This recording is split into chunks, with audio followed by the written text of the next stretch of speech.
What's happening? What's happening, good people? It's your man, Pastor the Game Changer Jackson here, back with another great episode with the crew. Hope you guys are having a fantastic weekend. We are, we have hit April. We are in the month of April. 2025 is going super fast. Man, y'all got to stay locked and loaded. Of course, you have the opportunity to win some R&Bingo tickets that is happening next week. So you guys can go ahead and tap in. Make sure that y'all like, share, subscribe. Make sure you get in those comments. We want to hear what you have to say in the comments. Some of you will be coming on. Some of you have reached out to be able to want to come on the show, and you will have your opportunity to come on the show as well. We're going to be doing some different formats here, probably the end of April and things like that. So definitely excited about what you guys are going to want to bring to the table and have this discussion and conversation with us. We love for you guys to dive in. We love the feedback in the comments. So if you want to win the free bingo tickets, this will be your opportunity to do so. Make sure you like, share, and also subscribe to the YouTube channel. Make sure you like and subscribe on the Game Changer Show on all of the platforms, and make sure you go and subscribe to that YouTube channel. If you are tuning in, just come on in and say hello as you guys are jumping on. We appreciate all of you for continuing to rock with us. Also got some highlight of some businesses that's going to be going down in the next couple of weeks. A few of them are already lined up. So if you want your business advertised, this will be a great opportunity for you to have a highlight on the show as well. But we got a good conversation coming up for y'all, man. Some stuff about Marvin Sapp, some stuff about manhood that's happening, some things that have happened here locally in the community that will kind of highlight and kind of go into that conversation as well. So you guys stay tuned, stay locked in. We'll be right back.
What's happening? What's happening, good people, man? Yes, we are back. We are locked in. We're about to have a great conversation with y'all, man. We're going to jump right into this. Go ahead, T. Jen, and then Monty, go ahead and introduce yourself to the people. Hey, Bakersfield. It's T. Franklin. Good to see you. Well, not see you, but hopefully I'll read your comments today. And I'm excited to be on the panel with the wonderful panelists. Hey, you keep saying Bakersfield. This is not a Bakersfield show. This is all over the country. Yeah, no, all over the country. People from all over the country tuning in. You keep saying hi to Bakersfield. You got to say hi to people. Yeah, you disrespecting the rest of the people that's out here. Reel me back in. Let me start over. Okay. Yeah, go ahead. Go ahead, introduce yourself, T. Go. All right. Hey, everybody in the entire world, the universe. We're looking forward to our conversation today. I'm T. Franklin. I'm happy to be here. What's up, everybody? It's Persevering Jen. I am back, and I'm ready to get it in. And I'm Monty C. Wilson, and I'm welcoming everybody in Bakersfield and in the world. Okay, so we started in Bakersfield, and then we're going to gotta start branch out from there to the world. We don't want anybody to be left out. That's right. We don't want y'all to feel left out, man. We don't want y'all to feel left out. Everybody everywhere that tune in. We appreciate all of you that tune in everywhere, that join us in these conversations and discussions. And because of that, of course, we have to have some great giveaways and things like that as well. But we're gonna dive into this conversation, man. I think first thing is first, we had the conversation about Marvin Sapp closing the doors. Marvin Sapp closing the doors. And there was a bit of backlash that we talked about on the last show. And we wanted to hear it. He had a response. He responded. I didn't think he was going to respond, but I think it had became so much controversy around it. So many memes and all that type of stuff that happened. They made songs. Close the door. So they didn't make all these memes and stuff of it. So this was his response to it. And then we're going to kind of dissect. Make them give $40,000 and I wouldn't allow them to leave until they gave it to me. And to be honest with you, that is absolutely false. Yeah. Number one, that offering was taken last year. This was a service that happened last August. Number two, it didn't happen at my local church. It actually happened at a national organization's international meeting where churches from all over the country, all over the world came together for the purpose of celebrating the Lord and Savior Jesus Christ. People took issue with me saying, shut the doors. Understand, I never said lock the doors. Yeah. I said shut the doors. Shutting doors mean that people still have the ability to go in and out. They've taken issue with my tone. And I can honestly say, looking at the video, maybe I was a little more assertive than I should have been. And I can apologize for that. I can apologize for that. But three things I need to make sure that people understand. Number one, the $40,000, if it was $40,000 that was raised, was never given to me. That money was raised for the purpose of taking care of the budget for their conference, not Marvin Sapp. Number two, it didn't happen at my church. It happened in Baltimore. Number three, people take issue with me being firm with the ushers. Anybody that goes to church, ushers one-on-one, that's the first thing they teach you as being an usher, is that there are 3 times you don't walk. You don't walk during the altar call. You don't walk during prayer. You don't walk during the offering. One of the reasons being is because of the sacredness of the moment. But it's also about security. As a pastor, we understand and we know that churches are being robbed at gunpoint. It's happening all over the country. This is not something I'm making up. This is factual. So if you got 5,000 people in the room, you want the doors closed. You don't want the doors locked. I couldn't get them locked anyway. It's a convention center. But the doors needed to be closed, and there was a lot of pandemonium and stuff that was going on out there. But I wanted to share that first. But that ain't even the reason why I'm here. Here's the reason why I'm here. The reason why I'm here is because what has happened is people have taken clickbait and made something out of it that it isn't. And because of that, my church has been getting phone calls. People have called my church and cussed me out. My staff are afraid because I've received death threats over $20 and shut the door. People have come to our campus. They have come to my church to try to cause problems, issues, challenges. And again, my children, I don't look at comments. We talk about this. I don't read comments. When you got millions of followers, you ain't got time to be reading all the comments. You just don't have it. Right. My children do. And they are afraid. And the reason being is because I'm their only parent. I'm a widower. They're afraid for my safety. So now we've had to update and increase security and all the things I've never had to do before because of the vitriol and the anger that people have shown, the things that they've said in my thread and stuff. And all of this is because of a misunderstanding. And I'm not blaming people. Let me be clear. I'm not blaming anybody because of their misunderstanding. I'm just saying in all you're getting, get an understanding. And if I'm sharing with you that the $40,000 that I was trying to raise, and again, I don't know if the organization got 40, 10, 20, any of it. I don't know. I'm hoping that I actually raised more money so that I can help the organization that has been such a great support to me. These people. And again, let's be clear. Not a dime of that money. Not a dime of that money came to me. Not a dime of it. And where did your money come from? I've been blessed. I've been extremely blessed. I've sold millions of records. Millions. All right. So I wanted to play the whole clip. You know, I typically don't play the entire clip, but I wanted him to have a full response so that people wouldn't be like, "Oh, you try to cut off what he was saying." That was kind of the fullness of his response of what he had to say. Do y'all want to chime in on that, or y'all want me to go? Now that I hear it a second time, I think the question when he said at the end, "Where does your money come from?" And when I first heard it, I thought he meant just in general, "Where does your money come from?" But I'm wondering now, did he mean your payment to be there at that convention? Where does your money come from? That's what he meant by that. And that's a good question. If you didn't get a dime, if you Right. if you were raising money for the budget of that convention and you were paid to be at that convention, then you did get a piece of it. Unless you was paid up front and your money was somewhere else, but still technically that, they could pay you up front knowing you're gonna get that back. Mm-hmm. Ladies? You can go ahead, Jen.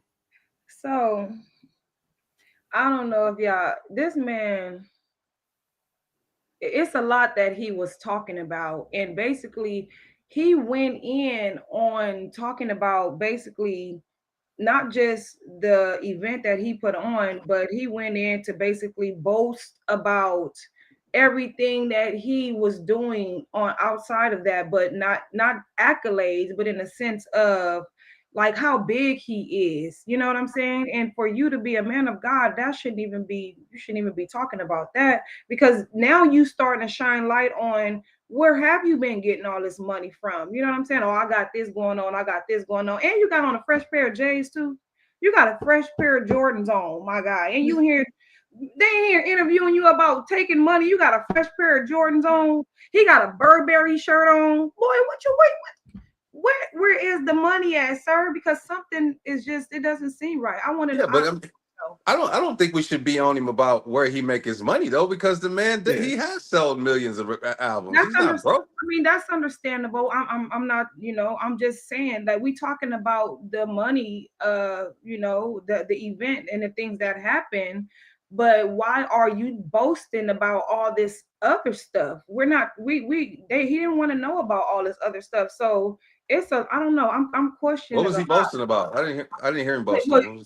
That's just a snippet. I seen the whole interview though. Whole interview. So I seen that whole interview, and the whole interview it had my mouth open, and I was just wondering, like, it really had me thinking a lot about what people were saying about where the money is going to. You know what I'm saying? And yeah, I mean, a lot of pastors say, well, we need a building fund. We got a trip that we taking the kids to. We need a new heater. All this other stuff that the pastors always talking about that they need. Pass the collection plate around on the left. What pass that plate over there? You know doggone well that money didn't just go straight to them people. He got some of that money, and he's not saying where the money came from. And then he talking about death threats. So now people shooting death threats to your family about some money that you ain't even get. Something ain't adding up. No, I believe the death threats, because people get death threats on way less than this. Now that's the culture of today's society. Normal people get death threats. Just ridiculous stuff, way less than this. So I believe all of that, and I believe all of that, because people who ain't done nothing gets death threats. You could just be a coach of a football team, and you ain't done nothing and you winning, and you still get death threats. If you losing, you get death threats. If you winning, you get death threats. There's a lot of black coaches who get a lot of racist emails and racist letters and racist. Man, I can play and show y'all death threats I've received. I can play and show y'all. I mean, we talking about racist bigots. Like, this is a different situation. This is different. I mean, I know. It's not a different situation. No, it's not different. It's not a different situation. I know they real. I know death is real, but I just feel like this. But that's the whole point. Is that what he's saying is that he's getting death threats over something so ridiculous. Mm-hmm. That's the point he's making. Like, and that's the part where we really need to slow down is because whether that man was up there stealing $40,000 or trying to swindle $40,000 or try to raise it. If he didn't get a dime, if he did, it's not worth that. It's A not. death threat over it. I mean, that's It's that's not. But he got ridiculous. It's some a money love out of it. offering.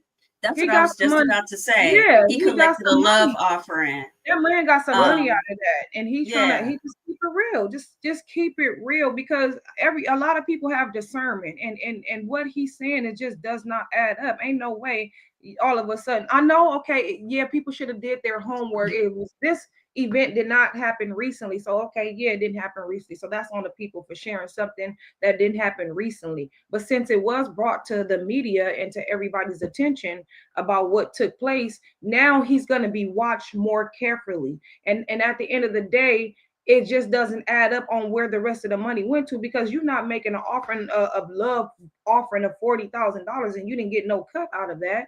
Something ain't right. Come on now, sir. Yeah, I think he had a certain amount But that he was going to get paid no matter what, and then right, that's that the part that that I right, wanted and that's to and really that's why point he's out. able to yeah. split. That's why he's able to split hairs and say I didn't get any of that offering. Right. Because So let's the say he the was way that paid 20,000 to be there, he get his right, 20,000, and then he comes up there and like Patrick getting ready to say and raises, try to raise that back. yeah, that's kind of like how the back end works, right? So you have to when you listen to people, you have to listen to the terms and words that they use, especially in the Yeah, world. he was And careful. because he used the word budget, right? He said it went towards the budget for the Mhm. conviction.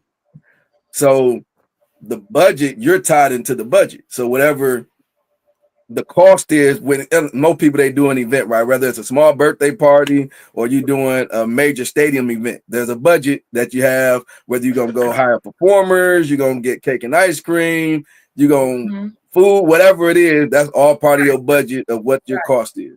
So for him to typically be at, or anybody to be at any type of event like that, there's a cost that's associated for them to come. Whether you're paying for their flight, whatever it is, even if they're coming and just blessing your place. You typically going to have them in a budget to fly them there, take care of them while they're there, hotel stay, whatever the case may be. Mhm. So within the budget, he said that money, because he's saying like, the money didn't come to me. Right. For that one, Right. like the 40,000 was raised and all of it went to my pocket. No, he don't know what they raised. He don't know what they raised. I'm pretty sure he don't know what they raised, but he was a part of the budget. Right. That he's not mentioning that part. Like I was a part of the budget. They paid me this amount to be there. You know what I mean? That's the part he's not disclosing Yeah. Okay. when it comes to the offering part. So he don't know, because that's not his part of the business, right? Like if you're bringing in anybody else, like a comedian, if you're hiring a singer or anybody, they don't know what you're making. Like you're hiring them to come in and do a job. So a part of your budget as the person that's putting on the event, whatever it is, your budget is your budget. So that's why if you're a promoter or whatever, you can lose money because you still got to pay that person, Mhm. whether you make the money from the sale of the tickets or not. That remind me of janky promoters. Right. And then you will see sometimes, like I know some of you have probably been to an event or heard of an event where the artist wouldn't come up Yeah. or they don't show up because they didn't receive their portion. Yeah. Yes. They didn't Yes. receive their portion of it. And that's Yeah. why. I've been at one of those events. Yeah. Oh yeah, What? there was one here not too long ago, but He said, but I that don't got say cut short. but here's another thing too that artists do. They require a lot of stuff. Like they'll say you Yeah. got to have this kind of mic, this Yep. kind of mixer, all this very, The very, very writer. specific things. The And they'll be writer. like, if you don't have all these things, I'm not going to perform. And Yep. that's another thing. Part of it, they make sure you have all this different stuff. I mean, I think part of it is so they can back out if they want to. Part of it, I saw something one time where they said that the reason why they were these big groups ask for all these specific things is they say if you can get that right, then we know that you're gonna put on you're worthy enough to put on a good event, and you worthy enough to have a safe event. Like I could be walking on stage and a light could hit me on the head. You know what I'm saying? Mhm. So they know that you know what I mean? Like they literally like, yo, that's almost a test That's why they Yeah. put all those little bitty tiny specific things. It's like a test, Mm-hmm. you know, along with getting their money up front. Yeah. You know, my question is, he said you have to have an understanding. Did he understand how to use his security effectively? Because it seems like he didn't use it during the prayer to have them close the door. I didn't hear His that. security. Or the altar call. Did he ask to have the doors closed? Only during the offering. Right? Well, maybe Oh, they I don't were know. already closed. I didn't see the Yeah, I didn't see the whole sermon, whole so service. I don't know, or the whole Okay. service, so I They don't probably know. were closed. They probably were closed anyways. See, the ushers know to close them anyways. I think what he Yeah. was saying that during that time they would happen to be open, and he was like, "Yo, close them," Okay. because Okay. for some reason they were open. Mm-hmm. Yeah. Mm-hmm. Now, Jefferson said, "That's right. Gospel groups want their money up front before going on stage." Smart. Yeah, that's everybody. They Aretha want. Franklin did too. She used to take her purse. Like, Mm-hmm. give me. I think she took her purse on stage, as a matter of fact, when she performed. Like, I need my Gotta be money, and I'm smart. watching my money. Yeah, Yeah. Gotta they be know, you smart. know, people will get you. Some people be janky. Oh yeah. Yeah, yeah. There's all kinds. I mean, yeah, it's Yeah. there's people that are just straight up shady in the promotion business, for real. Mhm. And they know that Mm-hmm. they know that there's people that'll put on an event have zero intention of paying you. None. There's None. people that literally have some sort of like mental issues. You know what I mean? They seriously, they have no issue. They have no way of paying you. They know they don't have the money. There's people who will have a 50 venue seat and book somebody that's supposed to pay them $100,000 to play at a 50 venue seat, and you do the math, and you can only make it, 5,000 or something like that. You know, it's people like that. The math is just totally Mm-hmm. off. The math ain't mathing, huh? Yeah. They say we didn't make enough money on the door, so we can't pay. Right, you. right. Yeah, I've heard that. the venue was too Right. small. Yeah. They spent on a whole bunch of stupid things they didn't need, and they got like a $50,000 budget, and then they owe 60,000 or something like that. They got to pay out, and they can only make 50. Like crazy stuff like that. That happens a lot.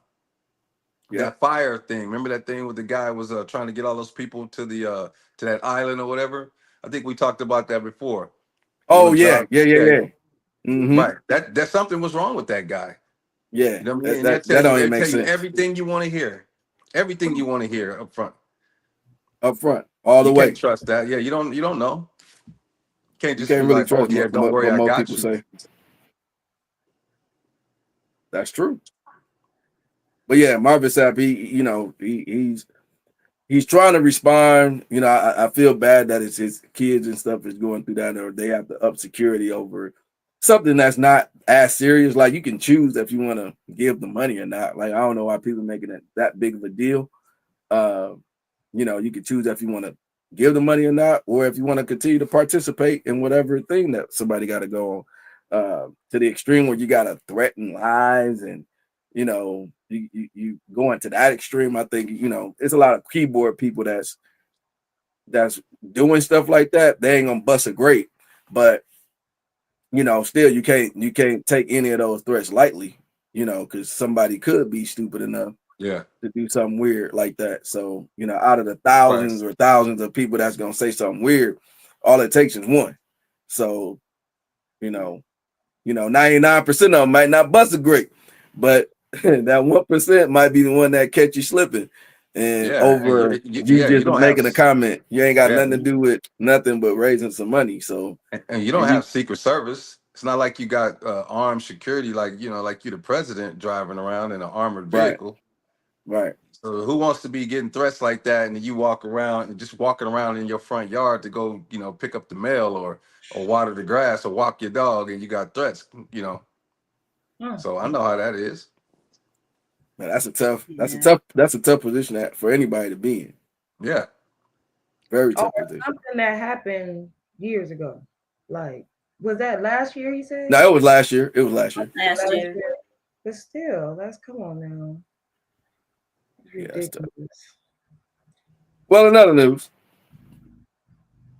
are we raising young men for success? Now, there's a conversation that is being had, and Miss T brought up this gentleman that is talking about confidence and being confident and having swag and showing yourself to be a great individual. Then we're also going to show you kind of the difference of how men interact with boys, and sometimes women could get in the way of men raising boys in the proper way. So y'all check these two clips out for us real quick, and we go talk about it. We want to hear y'all thoughts on it too.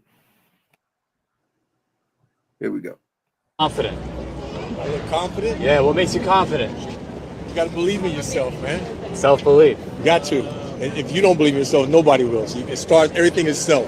So what would you share? What would you share to somebody who is really down bad right now, not believing in themselves, not having any self-confidence? What would I say to them? You got to get over it, man. You know what I mean? You got to get up, put your boots on, and get out there. And you got to believe. Was there one specific struggle that you dealt with as a child, but that struggle helped with your confidence in who you are today? Well, I'm from the south side of Chicago, where gangsters are born, not made. And you learn very early. You get challenged every day. So whatever you do, you gotta show and prove every day. So growing up, that prepared me for anything. I go all over the world and I win everywhere I go. Wow. And expressing yourself, is that only through fashion, or do you have other aspects in your life that you express yourself? Well, I'm a creative, so I like to express myself in many ways, whether it be music, art. But dressing well is a man's best defense. Looking good takes care of most of your problems out the door. Wow. And if you had one piece of advice to share to anyone to just improve their quality of life, what would you share to them? You got to meditate. You got to believe. You got to have faith. Like one of my mantras is things are going to work out regardless. It's all going to work out. And if you actually believe that, you don't just say it and think it's going to happen. You got to believe it's going to happen. And that's 3/4 of the battle too. Wow. Beautifully said. What was Awesome. So what's your thoughts on that? Go ahead, T. Oh, I when I first saw it, I really love the fact that he said that he was prepared to leave, being from Chicago as well. But Chicago, it's something about that city. It prepares you for everything. If you see most of the confident, Kanye West was from Chicago, but nobody can touch his confidence. It's just something about being born and raised in that city. He was right. You are every day, you have to show and prove. And it's almost like New York. It's like if you can make it there, you can make it anywhere. You're always put to the test. So I really love the fact that he mentioned his hometown, mentioned the fact that it does grow leaders. Now, someone might be what does the city, just growing up in that city, growing up with that the hustle. That's what it builds a hustle. You have something, it motivates you to be successful in whatever it is that you want to do. Now, some people choose to do things that are not legal, but they're very successful at it. We have our very successful people that are doing the legal thing. But I love the fact that I'm hoping that young boys listen and young men listen, because I love the fact that he says you can go from your hometown somewhere else, and in every city he wins because of confidence, looking good, dressing good. Something he didn't mention that my father used to tell my male cousins: smelling good, the cologne that you wear. It's just all about your shoes and your belt should match. I don't know if they still do that or if it's old school, but I love a nice dressed man that knows how, like, where is he going? It looked like he just woke up, put that outfit on. Is he coming from work? Why does he only have to be coming from work to look like that?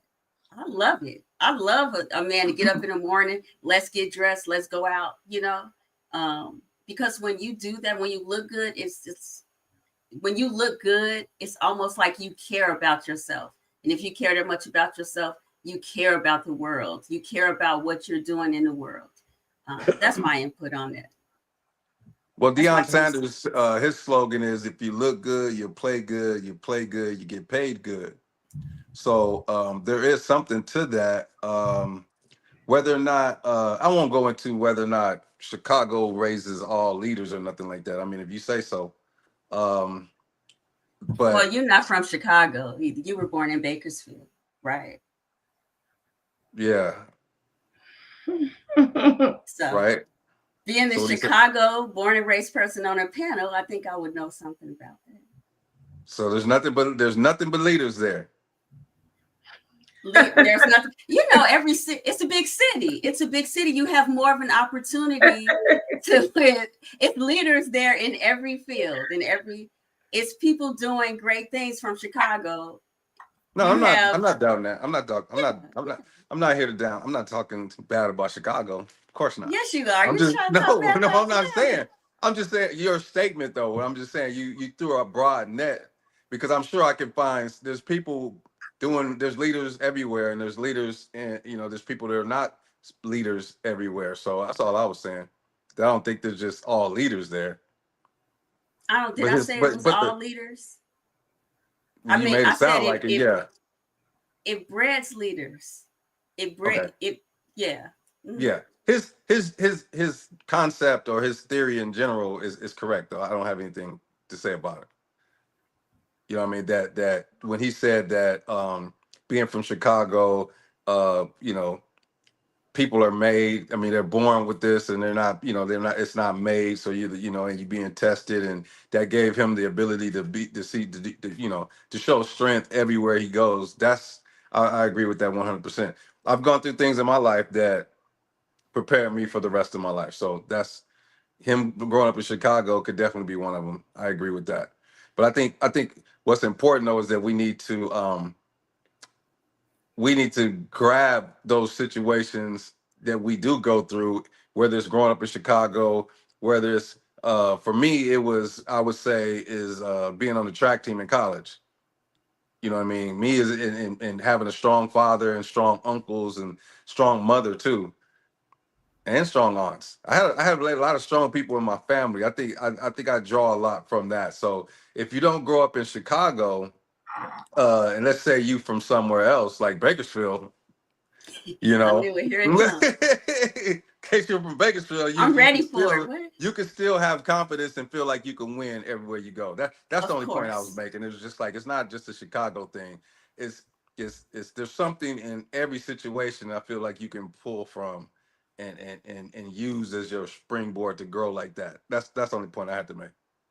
But we do have to make Okay. the distinction. It's a distinction between growing up in Bakersfield and growing up in the city of Chicago. Yeah, Or of are we course. saying it's the same? No, I'm not saying it's the same. I'm saying is that I don't want you to make it seem like, or he wasn't making it seem like either that it's only a Chicago thing. You know what I mean? Yeah, Yeah. Like you can I go. think he was just Yeah. highlighting where he was from. That's Yeah, all. Yeah, I he think would. he was No, Yeah, just he he was just was. highlighting. highlighting. He would just highlight where he's from. She took it there. I said it builds leaders. I said he's Okay. correct. No, no, right. And so Yeah. I'm saying is, if someone's listening to this, because we're going across the world, like we said, and you don't live in Chicago, my point is there's something in your city too that can do the same thing for you. Or it could be Yeah. something in Right. your life, or it could be someone in your life that could do the same thing. So that way people who not living in Chicago just think, well, hell, I ain't even got to try. I don't live in Yeah. Chicago. That's Well, all I'm we have saying. Yeah, more yeah. more I think people a that look more a look like person us that they too. really have to make sure is that they're grabbing on to something, right? You gotta Right. go and grab on to something, uh, whether you're in a fast city, because we're talking about fast city places like the Chicago fast city place. We would compare the same things to like LA, New York, places like that. Those are fast city places. So the movement and mentality is a little bit different. The hustle and bustle is a little bit different because it's a fast city. Once you start going to slower cities, and I remember Country Wayne had brought this up. Successful comedian, if you don't know him, very successful comedian. He's from like a little town, little town. Like you would compare, you wouldn't even be Bakersfield. It'll be more like Delano, or Yeah. one of those really small cities. And he was saying just the difference of once he started going to like Atlanta and some of the fact where he didn't take it for granted, like the just being in the space of the opportunities Right. that was there. But everything was so fast paced to him because, you know, everybody was just on the move. Everybody was just on the move and stuff. And so he had to change his mentality. Like, I'm gonna get up in here and ride it, or I'm gonna get lost. I'm gonna get lost in the sauce. And so I think people from different cultures and different cities, if you're trying to grow and put yourself in a better position, especially as a young man, I think some of the major highlight is trying to build that confidence. Don't be afraid, even in school. Like if you're in school, take on those opportunities to be able to speak in front of the class, be able to, you know, do some extracurricular activities outside of your regular classes that you can regularly do, because you will see a lot of people that's great academically, and then now they really can't even operate in the real world. They can be straight A students, and now they still can't operate dealing with people in the real world or having a conversation or even doing an interview. Right. So that portion of it is going to be extremely important for young men to really grab hold of. How do I become confident? You know, how do I put myself in a position to be great? And it's really trying to put yourself around other men. I'm gonna put that out there. I know we got a lot of women that have kids. You got to put these boys around some men. Like they got to feel the alpha energy around them. If they don't, it's trouble. Like they got to feel the alpha energy around them. They have to be engaging with other men and other boys. Us just having this past Power Moves Boys Conference, teaching young men how to tie ties and stuff like that. Like it's so important for them to be able to just mingle and be around other men. Be around other men, because they're gonna take on. You will see. I'll see it, and Monty could probably attest to this too. As you get older, you will see guys. They start to act like their mamas, man. Like you will see guys literally acting like women, personality-wise, having fits, all of those type of things. If you're not around men, like to where you can be able to act cool, calm, collective, like how Monty was saying on one of the previous shows. One of the things that he had gleaned from his father about being, don't letting people see you sweat, you know, type thing. Like that's something that you're only able to mask and see, and being able to take hold of that when you're around another man, unless you only got guys around you. I mean, women around you that you can only glean from. And so that's kind of what I wanted to touch on that piece of it. You have anything, Jen? Yeah, I'm going to piggyback off of what you and Patrick was saying. I mean, because you don't just necessarily have to be from a certain city or town in order to have that, you know, confidence. Confidence gives birth to character, and character give birth, you know what I'm saying, to poise and other things. So having a strong family background and having people, you know, in your life that pour into you, you know, on a daily basis is, you know, what can build a person's confidence. And when it comes to confidence, that can be something that is scary to other people who are insecure. So that's the key to a lot of things in life, is basically having confidence. And also he talked about faith. Faith without works is dead. So you have to have that faith in your life, basically, in order to you know, go through different trials and tribulations that's going to lead you into the right doors of you know, successful, you know, places that you would like to go to. So yeah, and I'm from Los Angeles, so I know it's not just Chicago. Yeah. I was trying to make y'all mad. It backfired a little bit, but you know, I don't mean that you have to be a big city. There are so many leaders here. There are so many people. But since he was from Chicago and he spoke about it, I'm from Chicago. I do know that what that means. I do know what he means by that. So I was speaking from my part. I was being a little cheeky when I said because you was born in Bakersfield. My apologies again. Hey, I got so much confidence from growing up in Bakersfield. You can talk about Bakersfield all you want. That's right. It ain't gonna do nothing to me. That's right. Show them what you're supposed, how you're supposed to respond to that. Got that Bakersfield confidence. I set this up on purpose, so I can test you can say whatever, then whatever. It's gonna roll off my back. Yeah, no matter where. So I mean, we're all from different places. I'm originally from Saginaw, Michigan, so I'm from Michigan. So Sag That dog, nasty. yeah, Sag Nasty. So I'm built on a different concept as well. Even coming here has been, people see the way that I move is totally different. So, it's just sometimes it's just get and then there's still people that still have that same mentality that I end up, linking up with, although they're from this city, right? Or they're from other places, you know what I mean? Then those like-minded people end up kind of, hanging out, getting to know each other type thing, because although we're from different places, we're still cut from the same cloth. And That's what I'm Yeah. saying. Right. yeah, because Yeah, that was good. personalities, you the location the location that you're born in, you grew up in, or whatever, can give you a certain amount of mindset and personality. That's no doubt. yeah. You know Hmm. what I mean? If you grow up seeing black leaders, you know what I mean? Like if you grow up seeing black police officers and black city councilmen and black business owners and stuff like that, you're gonna have a different mentality as someone who may have grew up in a small town in Mississippi or somewhere who've never seen that. You know what I mean? You're gonna have a different mentality than that type of person. So it is Right. important, it does count where you grow up at. But when we're talking about someone becoming a leader and not become a leader, because there's people in LA, let's say for instance, who are not leaders. There's a lot of followers in LA. There's a lot of followers in Bakersfield. There's a lot of followers in Saginaw and Chicago. You know what I mean? The Hmm. people who never become any sort of leader. There's a lot of people that just become follow whatever the next dude down the street does and go shoot up something and end up doing 100 years in prison. What are those guys leaders? No, they're not leaders. So that's why I wanted to just differentiate that, is that, you know, You that's taking not that just where you literal. from and all that, and street this, that, and the other don't make you a leader, because we've seen plenty of people who grew up in a tough environment who we wouldn't call leaders at all.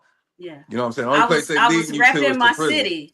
See, and I'm not talking Patrick will about you now. I'm not understand talking this. about you now. I'm not Oh, talking about you now. but I'm Patrick just will saying it. understand that sometimes it's like you can tell by the way we walk, we're not from around here. Have you Yeah, of heard that? course. Yeah, I I hear agree with That's that. that. what it is. It's like it's just different. And so if you say where are you from, I'm gonna say if South Side, and I'm gonna say it in a certain way. When somebody else says it, I know they're from Chicago. So I was repping my city. I I didn't got mean you. it literal. Yeah, I was just No, hyping it it up a wasn't. bit. Like I told you, I got too much confidence to be shaken. I love I've it. been doing this a lot. Do I look nervous to you? Ow. No, no, I love it. No, I'm just saying this from the people. The broader thing is because there's leaders everywhere, and there's people that, like I say, went Not down the doing way nothing. wrong path and punked out and done some dumb stuff from I everywhere. agree. Because Yeah, And I, that guy right there was going to be a leader no matter what. You know what I'm saying? No matter where he Yeah. grew up, because that's his personality. So, and you can well, instill that yes and no. into a Yes and kid no. too at an early age. Yes and And no. yeah, that's kind of You're a what product. we were You're talking a about product too. of you're a product of your environment, right? So Yeah. whatever, you know, him being, he wasn't just destined to be like that. So his environment kind of shaped, just like all of our environment shaped, right? The thing that we were able to glean from end up shaping our personalities and the experience that we had. So if we're taking some of those pieces out, I know for me, for sure, like if I'm taking my dad out and he's gone, or he was killed when I was, young or something like that, I'm sure I would not be the same guy that I am today. You know what I mean? Like because I wouldn't have had all those extra tools that I was able to, one, him tell me about, and then two, him me being able to see it as well. Now, could I've gotten it maybe replaced by some other mentors or stuff like, I don't know. But Yeah. I know for sure that as much of a big influence that he has been on my life, that I couldn't say that I would be like, you know what I mean, the same The person that I exact would same. be today. Yeah, you know what Right. I mean? Yeah, Probably exactly. some Because there was some leaders to it. similarities, and Right. also what overcompensation my mama would have did that could have harmed me because of his absence. Right. That part is another conversation too, right? Like, that overcompensation that could be harmful could be more harmful than helpful at the same time. But that's something that, you know, sometimes is not a general thing that we talk about. Can you hear me? Yeah, I can hear you, bro. I'm the only one moving. That's true. Yeah, I can hear you. The Can you hear me? grandparents. Testing 1, 2, 3. If you can still see me, people. You good? If you can still see me, move to Bakersfield and get some of this confidence Lord. that I Now, have. I'm not gonna hear the end of this. Bobby said a lot of people don't give their grandparents enough credit for raising them and mentoring them nowadays. That's true. Yeah, that's true. That's true. A lot of grandparents are not getting a lot of credit for their, you know, for the work that they do. But yes, you know, grandparents was the key to, yeah. you know, Are we all everybody back? how they grew up. Yeah, we not having grandparents is why a lot of these kids act the way that they act in these days. For real. Can you hear me? Yeah. That's the reason why they are the way that Patrick they froze. are. For real. A lot of prayer warriors. The grandparents was the prayer warriors. Them was the OG ones Bobby that- says a lot of people don't give their grandparents enough credit for raising what I them was just and saying, mentoring them man. nowadays. Hey, hold up. He went away. He didn't know. His camera was off. We already talked I about think, it. yeah, he was glitching. Yeah, he glitching. Monty glitching. And he just started going right over We're what I talking was about saying. that now. He jumped Monty. full in like. Yeah, I think, yeah, he glitching. He glitching. Oh yeah, Yeah. you probably need to go out and come back in, Monty. Is it me glitching or is y'all glitching? No, we all good. We all good. To me, y'all glitching. We finished the No, that's conversation. you, and Yeah, everything. yeah, Oh, yeah, us then- three. Yeah, that's you. Oh, You that's why you glitching. muted my mic. Okay, We're let me about go to back move on out. to the next topic. Yeah, I'm gonna come back in. Well, yeah, I come back won that in. conversation. No, you good. No, you good now. You good now. You good now. Did I You win back the on. You back on. What were you saying Nah. about the grandparents, Monty? What were you saying about the grandparents? No, I read OG Bobby's thing. A lot of people don't give their grandparents enough credit. Well, I was going in, and then he just jumped right on in. Well, I thought I was there by myself, so I was Love trying to your entertain the people, grandparents. making sure that we wasn't just on, dead air. Don't even try. No, I thought we was on dead air. No. If you're from a big city, you lived with your grandparents if your mom or dad wasn't there. Yeah. Well, my mother and father, I lived in a 2-parent home with my mother and father, and they were older when they had me, so I unfortunately didn't get an opportunity to meet my grandparents, but my older sister met them. But I was raised with both of my parents in the home, but I had aunts and uncles and support, nice family that's very supportive still to today. So they don't play about me. That's what's up. They'll show up in Bakersfield in 10 minutes from Chicago, Monty. Keep on talking. Yeah. I wish I still had my grandparents, but having grandparents is a blessing. Having your grandparents. Yeah. I wish I knew mine. These kids don't understand, like, having grandparents is basically, it helps you, in all aspects of your life. It truly, really does. Right. It does. Makes you use different. Yeah. Now we have a part 2 to this. Now this is another portion of the conversation that they have. They're not coming to save you, T. OG, you know what I just thought about OG and the panel? I said, dang, now I messed my opportunity up to be in a Monty C. Wilson movie. I will not be invited to be able to audition for the next and I wanted to do like a Robin Givens role too. I was like, dang, I just Robin Givens. How did that come up? What was we out of nowhere? He said they're not coming to save you. Why? He said they're not coming to save you, T. Because I just said my family would be down here if you keep messing with me. And then I said, what's that got to do with a movie? Earlier in our conversation about Chicago and Bakersfield, I was thinking as you were talking and joking, I said, dang, now I'm not going to be able to be in a Monty C. Wilson movie. And I'm just sharing that out loud because I'm messing with you on this panel. So I was like, shoot, I'm gonna be Robin quiet. Givens song. Yeah. Robin Givens I think role. that'd be good. I That's think I'll be good in a Robin Givens. that's an interesting person that you picked to mention. Not Robin Robin. Givens. Robin Givens. I want to play a villain. Not I want to Robin. play Givens. a bad girl. I want to play the. Okay, all right, go with your bad self. The Now, great now, master this, always now want to play the opposite. we're going into the part 2 of the conversation, which is tied to a young man and his father playing baseball, right? So the young man and his father is playing baseball, and this is what transpired during their interaction. Let y'all check it out. Hold on. Let me get the sound on there for you. Yeah, You're gonna need that. That the sound is very important. So let me play this back for y'all real quick.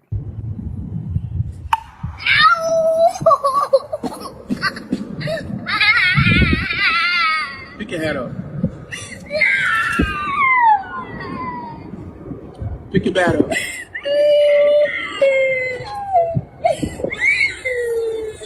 Stand in the house. Find your technique.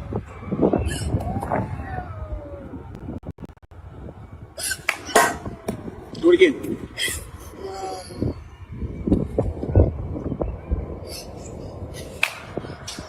Do it again.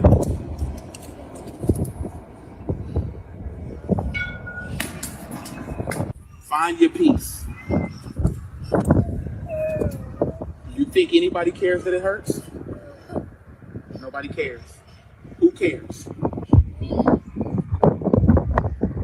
And that means you can control. Fathers, you. Now, I want to play this first part again for you, so you really understand what's happening. What's happening, real quick. Now, if y'all saw that, you understand what transpired. Okay, I just want you to hear the sound of what happened when that young man.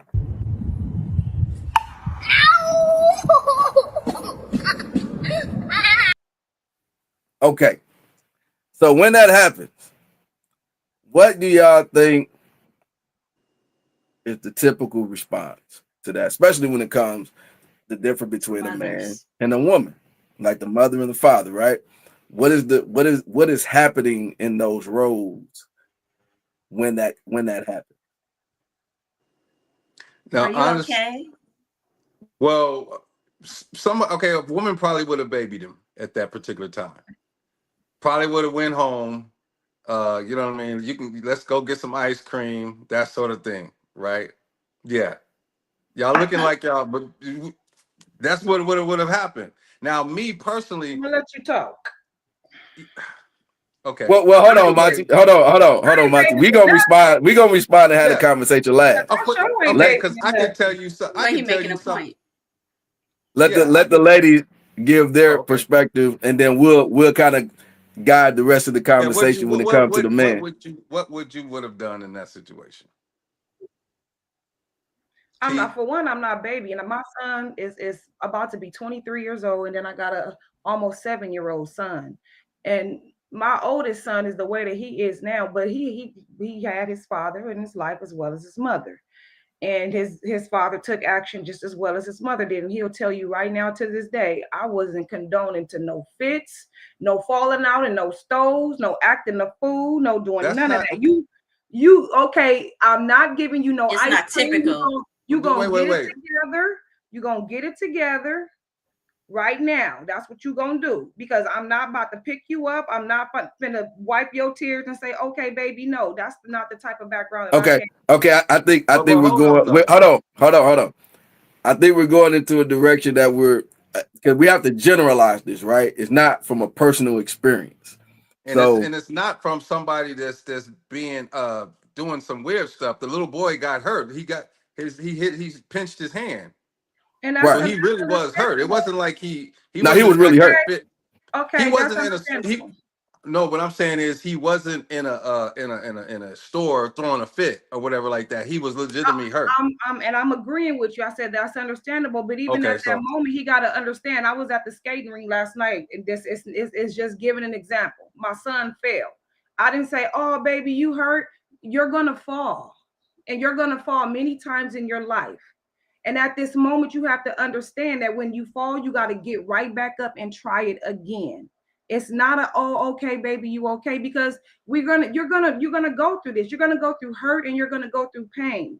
And this is not the first time that you're gonna experience this pain. So you got to understand that you got to suck it up and you got to get it together and you got to get back out there and you got to try it again. Because at the end of the day, you okay. No blood, no nothing. You good?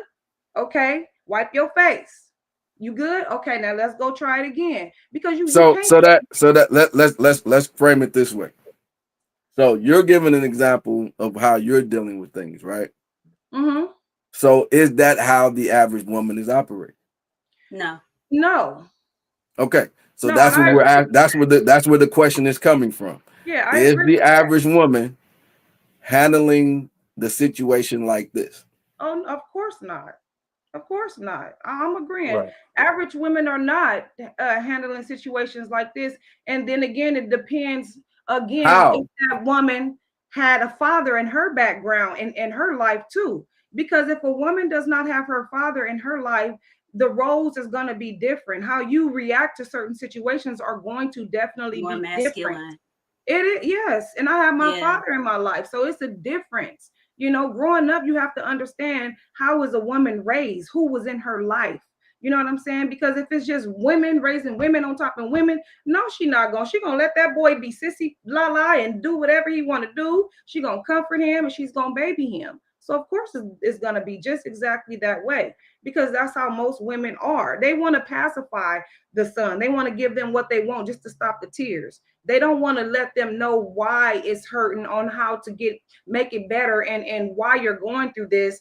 And you have to explain to kids, you know, on a lot of situations in life. And that's not where a woman is going to come from. She's not going to come from a place of reasoning on what you should and shouldn't do and how to deal with things. If something happened to a child right now, they're going to go and whoop that child instead of explaining to that child. Because and then the child is confused on why I got a whooping. Why did I get whooped? You know what I'm saying? Instead of explaining to this child on what's the reason that you got this discipline.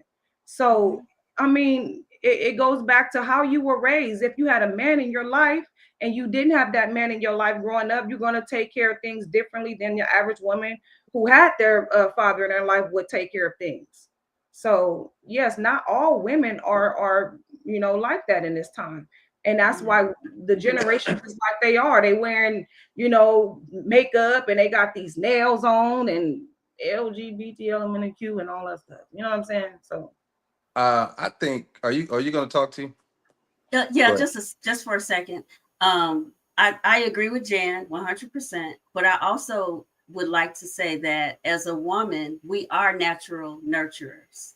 And when that's our child, we do nurture the child differently than the father in most cases. And I think that's why it's important to have both parents present in the child's life. I will say that because although in reverse, that's how my father talked to me. Like that's what happened when I was doing things. I remember falling. I think I told Patrick because something happened and I said, I don't embarrass easy. I remember like falling down some stairs in front of everybody at school. And I went to the principal's office and called home and said, I need to go home. I need to come home because everybody's laughing at me. My father came up to the school and said, no, walked me back into class in front of the whole class and said, now sit down. What happened? Who's laughing? Why are you laughing? They're laughing because they're insecure and they know if they would have fallen, they would have left school and did all this. Do you want to be like that? Or do you want to, you all right, you got this. Don't worry about them. For the rest of the time, anytime something happens, I just don't embarrass easy. And if somebody is like, oh, you, ha, ha, ha, I'm like, oh, it's okay because if you were in my shoes, you would probably kill yourself, or because it's so much for you. But I've been in situations where I have to go back and face these same people who are doing whatever they're doing to me and still continue to be who I am. So I was gonna say, when the little boy hurt himself, even I said, why didn't the daddy put some ice on that? Or why didn't he take him out for a second and make sure he was okay so he won't get a bruise? So I do think it's a woman it's a natural response for us to care like that. Here's the thing too. I'm gonna throw another wrinkle in this. If that was my son and he got hurt like that, I would have went and checked on him too. Like that's the part I don't agree on. You don't just say nobody cares. I wouldn't have gave him an impression that nobody cares the way that was. Now the video was chopped right there, if you notice. So who knows what was actually said, but just going off of what we saw, I wouldn't have not checked on his hand. His finger could have been broken. It could, you know what I'm saying? It could have been something really bad. And I don't want to be like, not go over there and look at him and say, okay, it's okay. You're all right now. Now we're going to tough it up and blah, blah, blah. Because you have to teach him that part. That's another lesson of it too, is that, I didn't like okay, that. you got hurt. Now what we're going to do, we're going to suck that up and we're going to continue. That's a valuable lesson too. I wouldn't have told him that nobody cares. Yeah, I don't think that Because was because trust me, I had an injury in high school that I still have now, because in my mind, I didn't just take care of injuries like that, because I just didn't care that I had an injury. So I went back out there and played the whole rest of the season football, and my groin still jacked up, and that was like in 1985, 86. my name, you know what I'm saying? So that's not the best thing to do, just to totally ignore an injury, you know what I mean? Well, I guess I'm a bit different from that. I'm a bit different from that. You're gonna push through. Like, stuff gonna happen. I don't care if it's broke. I'm gonna find out that it's broke later.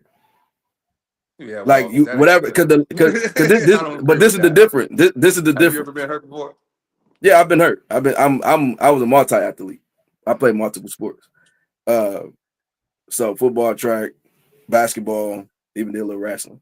So the build is mind over matter. So sometimes, like, you will see people like, and that's where it's like almost a next level type of thought process. Kobe, he played with a broken hand. He finished the game with a broken hand. When Kobe broke, I believe it was something Brandon would know. We talked about it before. I saw that game. And his teammates were trying to help him. He said he cussed him out and said, "Get off of me," because there's a different level. Most people, even we're talking about top athletes, right? We're talking about top athletes. You have now taken yourself to another level because the average person have not built themselves to be able to endure certain things. So sometimes what it is that you're gonna push through this, whatever it is. People care, but they don't care. You have to care about what you're trying to achieve more. Are you trying to push yourself through this, or are you trying to baby every time something happens? You trying to baby it. Oh, we gotta check. No, push through it. Then we're gonna go and check it afterwards. You up here, you trying to hit the ball 3 times. Boom. Go hit the ball. You just shaking your hand saying something. You ain't fell out. You ain't convulsion where somebody, ain't nothing going on like that. Like, man, get up. You know what I mean? Like, you done had a seizure. Ain't none of that happening. All you doing is saying, ow, ow, ow, ow, ow. Okay. Yeah, it could have been that thing back. It could have been. It could have been. Just like when Kobe broke he broke his wrist, but still played. How do you? But that's Kobe. No. Nobody. Kobe is a human being. Kobe. But Kobe's getting paid a lot of money. Kobe is a human being that's built. No, but that's not. But we're not. That's not built. That's not built during that time. That is built. Okay, but here's the thing, though. That is built through your childhood. You don't get that. You don't get that. You don't get that once you get there. Small caveat, though. What's the caveat? Kobe was a grown man. When that broke, he knew his finger was broke. And he decided, I'm going to play through a broken finger. We're talking about a little kid that don't know what that is and don't know what happened, and you don't know what happened. So I can't compare him to an adult who says, boom, my finger's broke or it's dislocated. I'm going to pop it back in. I'm going to keep that's an adult decision. That's not the same as a little kid. And So his you finger was not at broke. least going to check and see what the problem was. His finger You was broke. cannot tell me that that's the same because His finger was if I'm broke. an adult, I just like when I was His finger was just like broke. I told you, I was a Was his sophomore. finger broke? Huh? Was We his don't finger know, broke? do we? Do we When know? his finger broke, he was an adult. He knew my No, finger I'm broke. saying what the little boy's finger broke. Do we know that? I said I would have checked and make sure it wasn't broke. That's what I'm saying. That's my point. So if you I play would check to football, make sure every it little wasn't broke. Okay, so and thing you gonna get, like, what is that? When I was a sophomore and I told you I pulled my groin away from the bone. My mother took me to the hospital, to the doctor. They did an x-ray and my groin was pulled away from the bone. And I knew that it was pulled away from the bone, and I decided to go right back to practice that same day and play to finish that whole year. And I decided to still continue to do track, still to go play basketball, blah, blah, blah, blah. Because I knew that injury was. Kobe knew what his injury was when it happened. That's what I'm telling you. So that's not the same as a 7-year-old screaming and you don't know what the injury is. You're going to say, oh, no, you're going to play through it. We're going to find out what that is later. No, I think Patrick's that's talking not about the same discipline. thing. We can't compare that to Kobe. Like discipline, and that's where it starts. And at that moment, that's where it started for Kobe. Yeah. Maybe he had a moment. Everything you will see. If you see all-star athletes, or you're talking about when we're talking about a sport right now, right? You will see guys that has it's a mentality thing. So you don't build that mentality. Most people don't have that type of mentality. So you don't build that when you get older. You build that young. And then as you get older, that's why when you walk in the gym or you walk in any space, I don't care who was there. You can't mess with me. There's nothing you can do. There's nothing, like, the confidence level goes to another level, and the you being able to deal with pain and tolerance like a football player or whatever the case may be. You're gonna have ouches and pains and stuff that's gonna happen. Every kid is gonna go through that. And so you can't stop every moment and say, hey man, let me check that. And hey man, let me check that. You're gonna check them at the end. I'm checking mine. You're gonna check them at the end. You know what I mean? You check them out like even even with my boys. And then I did it with my girl, but my boys know I deal with them totally different. Well, I deal with them totally different. Finger not broken. Then I'm gonna teach you that lesson that you're talking about. It's gonna be still taught the same way. It ain't gonna be no different. Nah, because you have to. That's a totally different position. Because now every time something happens, you have to go get it checked. Right, it's like this. You can't push through. You can't get pushed through. It can happen in the middle of a game. You can be having a last second shot. You gotta have a last second shot. You talking about the and you telling about somebody. That's not an extreme case, bro. It's a mentality, bro. It's a mentality. But I'm telling you, you breaking the mentality. If it happens in the middle of the game, and you know we're not talking about a 7-year-old. We're talking about a high school kid or an adult. Yeah. How you do this? We're talking about a 7-year-old. I know, but there's a difference between me teaching my boys. I don't have my plaques up here right now, but I can go get you some plaques. I'm a national champion in the hammer throw, All-American in the hammer throw, and I'm in the Hall of Fame in the BC track and field. What? Okay, and from Bakersfield. And from Bakersfield. So I know the sacrifice. I'm telling you, I done been through it all. I built myself and built my body up from the ground up. I know how to play with injuries and do all of that. I know what I'm talking about. You know what I'm saying? You can go find one of my teammates. You said that to check my resume. And you said that to say what? He said you said all of that to say what? I'm saying that to say checking to see if your finger not broke. It's not going to ruin that boy. That's all I'm saying. You talking about some Patrick? We can pull out a resume. Old man who broke his finger and knew it. He's like, okay, my finger's broken. I'm still gonna play. He knew his finger was broke. It's the mentality. It's the mentality. We're talking about two different things. Patrick, I know what you. Yeah, we're talking about two different things. Yeah, right. Checking him ain't the problem. checking him isn't the problem. It's can you push through something? At what point you gonna be able to, you gonna have ouches and pains all the time?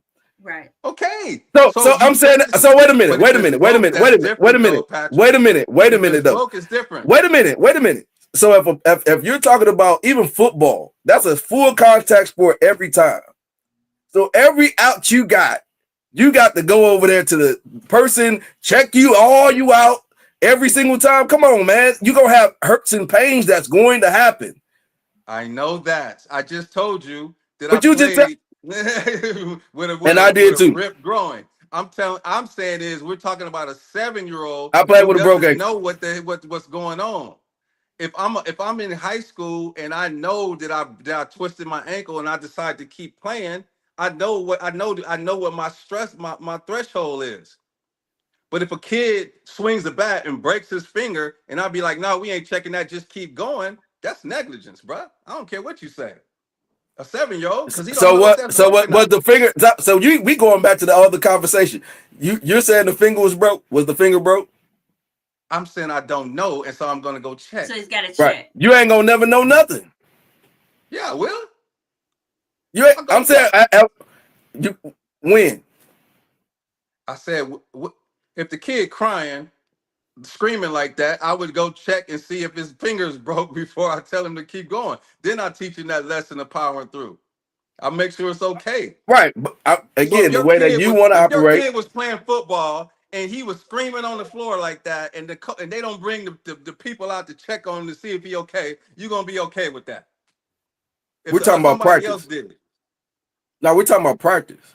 So you said in the game, you brought up Kobe in the game. No, I'm saying mentally you have to build yourself to go past that. So right now he's in practice. He's practicing with his son. So when you're in practice, if you're doing football and pads and stuff, your practice is supposed to be tougher than the game. So you're supposed to be hitting all that type of stuff. So when you're learning to hit, you're learning how to take the stinger hits, the whole nine. So your first time getting in that situation, how do I mentally push through? You're teaching them how to mentally push through the pain. So you're able to mitigate that because you're monitoring it. So in the game, you're able to, right. We're saying the same thing. We just gonna operate it. We just gonna operate it differently. With you on showing them how to push through the pain. But I said we're on the same page. We just gonna operate it differently. Yeah, we just gonna operate it differently. Okay, let me ask you this question then, Patrick. If he swings the bat and you look up, he goes like this, and it's clearly dislocated because it's like this, right? Okay. You see that it's this close. Have you ever seen somebody's finger dislocated? Yes, I have. Okay, I know somebody's name is Gerald Irvin. We was playing, we was at a game, and Gerald Irvin played football at Foothill. Okay, when he was little, we was throwing the ball. He was throwing the ball on the sideline. He was too little to play. He was playing catch, and the ball hit his finger, and his finger was dislocated. It was like this, and the bone was sticking out. So if the bone is, that was the first time I ever seen something like that. If you would have saw the bone sticking out, you'd have said, nah, we gonna keep playing, and we gonna go through this, and woody. And you ain't gonna stop. I don't care what's up. We just gonna go through this whole practice, and I go get it. I take you to the hospital next week. That's what you would have. That's what you telling me you would have done to a 7-year-old. You talking about to the extreme, brother. You said that if it was broke or whatever, you gonna check it later. If you saw that it was broke from the I didn't say if I saw if it was broke. I didn't say if I saw if it was broke. I didn't say if I saw if it was broke. You being soft now. You done changed up on me. Oh no. If you're seeing that it's broke, that's a different story. Oh, okay. So I mean, even but I'm gonna say it like this. No, I'm gonna say it like this. It's okay. I got you. No, but I'm gonna say it like this. It depends on the kid, right? I got 3 boys, so depending on which kid it is, 2 of them I know ain't gonna be able to handle. 1 of them I know will, and I know the testing of limits of where how far can I push his threshold of his mentality, because he don't want to show no weakness. So 1 of them has a mentality that I'm gonna push through, so I know I can push him a little further.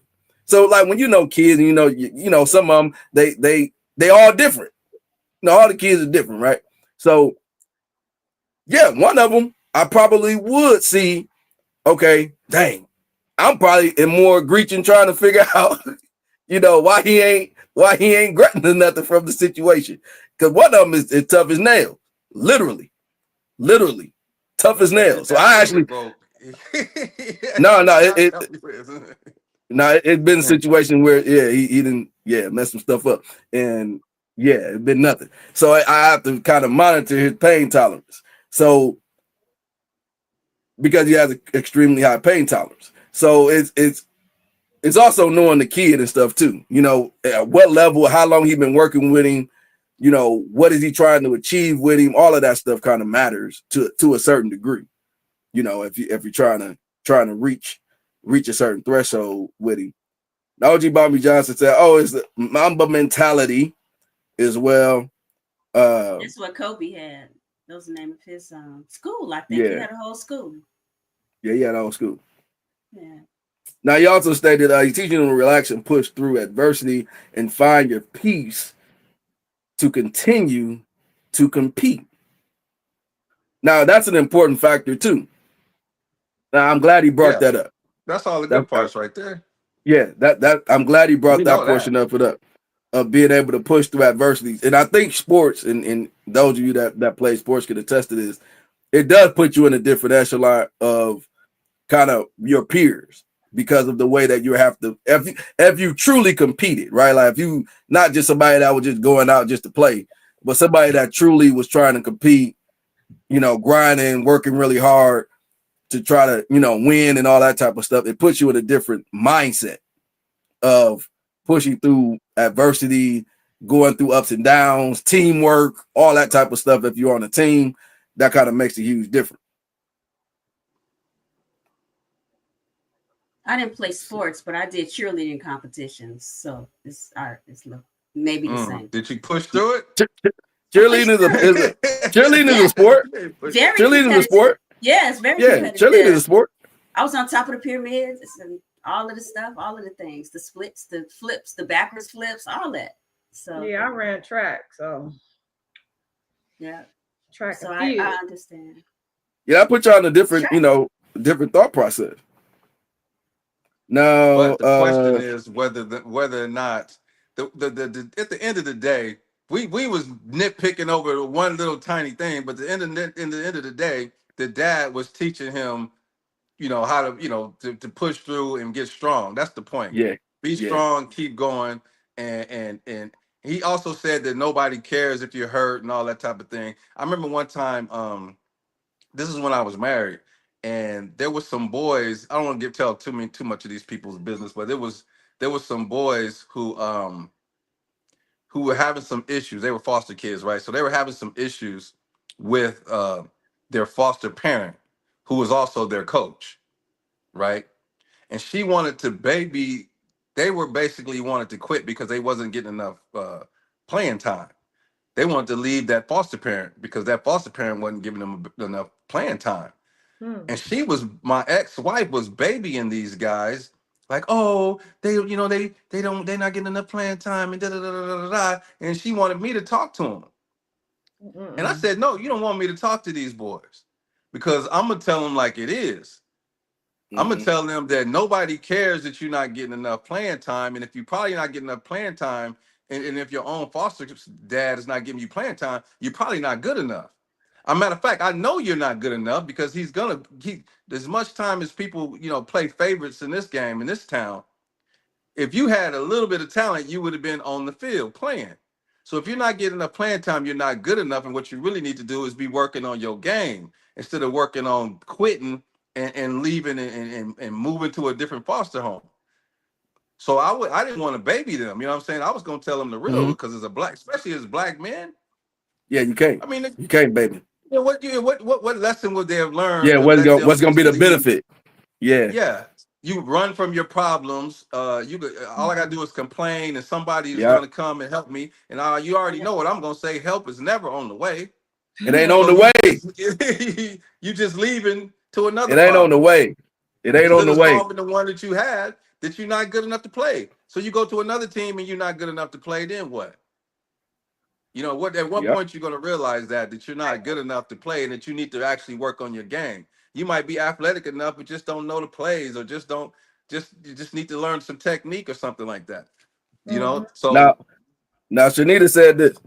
She said, I believe you can teach a child to power through as well as making sure they are okay.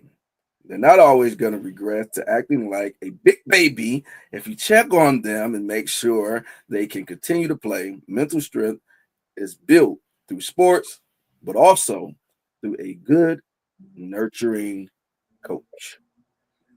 right, yeah, because trust me, I had plenty of coaches, and ain't none of them told me that if I fall down and I'm on the ground crying to get back up, and and ain't gonna go check to see if I'm hurt.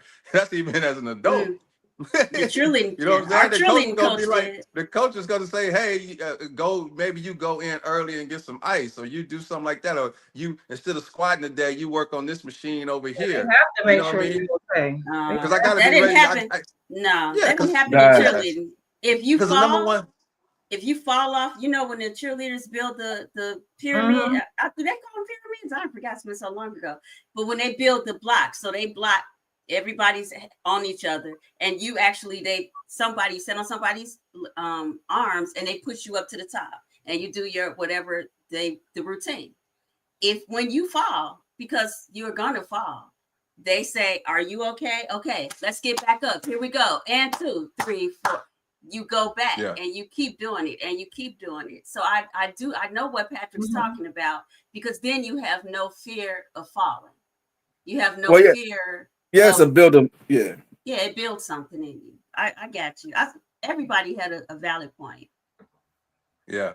Sometimes it just is like there's a threshold that's there. Like it's a monitoring, and then cause like even the coach that's saying like get back up, they're monitoring to see, is you dazed, is you falling out, like are you laying out crying, like whereas oh maybe this ain't for you, we probably got to replace you then, because at some point you got to get built up. And you will see that some people that be soft, they can have a lot of talent and stuff, and then they be soft. And then now you got a soft player that got a lot of talent that can't play because they too soft. Yeah, it's are you hurt or are you injured? It's two different things. Right. You know what I'm saying? If Are you're you injured, you're hurt not or are you getting back injured? up. You're not getting because you back could just up be if hurt, you and can't. then you just need to shake it off and get back in the But game. But if you're injured, to you injured. Your hurt is injured, right? So until you build the capacity of pain, right? There's a threshold that goes from, because when you hurt, you injured. I don't care what you talking about. Some people, you fall, hey, you get hit a certain way, you injured. Ain't nothing really wrong with you where you got to go to the hospital. It's just that the pain is so no, but high hurt that and I injured. don't. Injury is when you're like, okay, you can't go back in the game. But again, we're That's talking what about. technically what that means. I know what that means, but that's a threshold for each You're person. unable to continue. That's a threshold for I know, each but when person. I know that's why you said, are you hurt? Are you injured? Because you Mm-hmm. might just be hurt. But if you're injured, you means you cannot continue. That's why I'm asking you, are you hurt or you injured? Because you might be because you're right. Some people are just like let's talk about AD. AD fall on the ground There we go. Come on now. and miss a week or two over something that me and you would have never even, let's not even bring up Kobe. Most people wouldn't even been left the game. Man. Or never even But had, you would have never even known that it even happened. he ain't So been that's built like an up though. extreme. Kobe is in one extreme and he's on the other extreme. Yeah. Like seriously. That's like, I've never seen somebody just get hurt and just weird stuff. Shoulder, knee, elbow. I mean, not knee, but elbow. Places that basketball players don't even get hurt at. He had Or a any thigh play. contusion. He had a thigh contusion. Right. He need to get in the gym. He need to work those muscles like out. that. Like, man, Sure, Bro, cause the gym. Shoulder. He needs to Bro, go to the gym. bro was out with a thigh contusion. I was like, No. Right. Contusion. And he went down on the what would that game. mean? He needs some milk. Yes, he needs some He was milk. not taught the right Need way. some vitamin D or You something. definitely didn't raise him. I can tell you What? that. He needs some milk. You did not raise him. I don't know who raised him, but it wasn't you. Some ashwagandha or something. Because I got three. I have three daughters, Some of that and when black cohort. my daughter played softball, and when I would come up to her and I see something that I could tell her, I would say, "Hey, okay, what can we learn here?" Okay, because one time she was playing first base or something. No, she was playing right field, and the ball, and they were playing at this weird field, and it had like a weird fence that had wood at the bottom. So the ball hit off the wood, and it bounced all crazy back towards her, and she missed it. And I told her, I was like, "Yo, you charged the ball too soon." You know what I mean? And you need to go back and you could Mhm. assess that as soon as you got here. As soon as you got here, you saw that wood was on that fence. That's something that's unusual. And you should have said to yourself, if the ball goes off of that fence, it's not gonna bounce like I'm normally, used to it doing.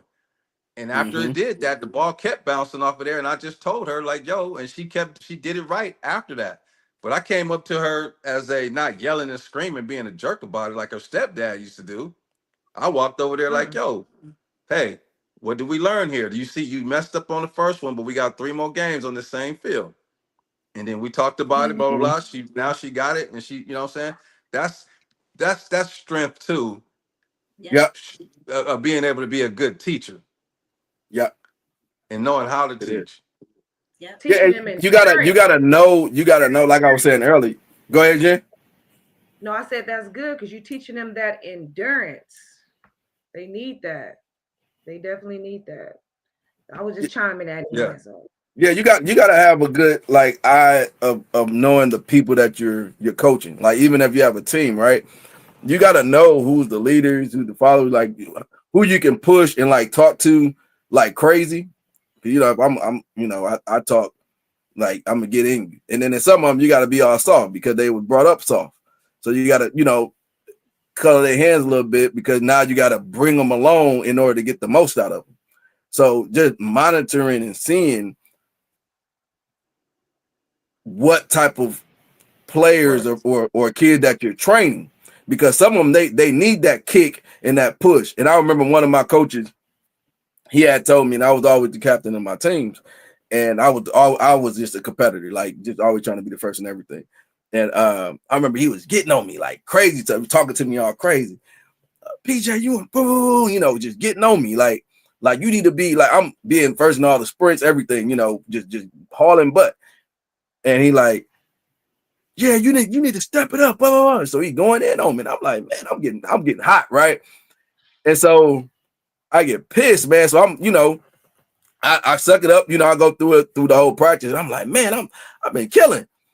And so then he come up to me after we pulled me to the side, and he was like, P. I was like, yes, coach.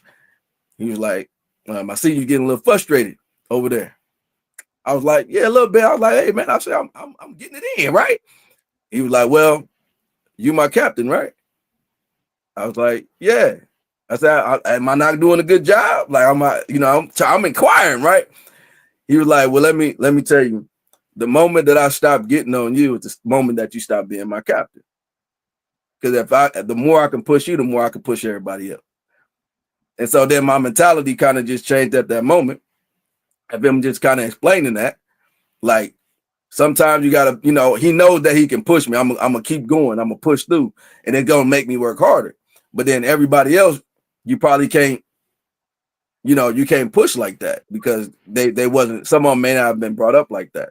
And so No. just knowing like some You of the can push kids and some stuff people is over the important. top. You can push some people Yeah. past push them over the Mm-hmm. top, and it's a negative effect. Yep. Yep. Yeah, that was Mama Jackson said there. What about coaches that really overwork a student and then they end up dying from being overworked in the sport? You keep pushing and pushing and pushing because you believe they can take it. That's what my teacher said. Well, I didn't mean dying. I meant Not Yeah, I ain't I been didn't mean dying like that. I mean, yeah, but no, yeah, well, has been went some deep, people boys. that You died. said that's like a croak There's lie. over. been some people that died. In most of those cases, it was something egregious Unalive. too, or it was a kid that had like a underlying condition that they didn't know Underlying about. condition. Yeah. But yeah, but underlying there's been some condition. cases where there was some stuff that was egregious too, where it was just like they had them in the 110 degrees and you couldn't drink no water and all that kind of stuff.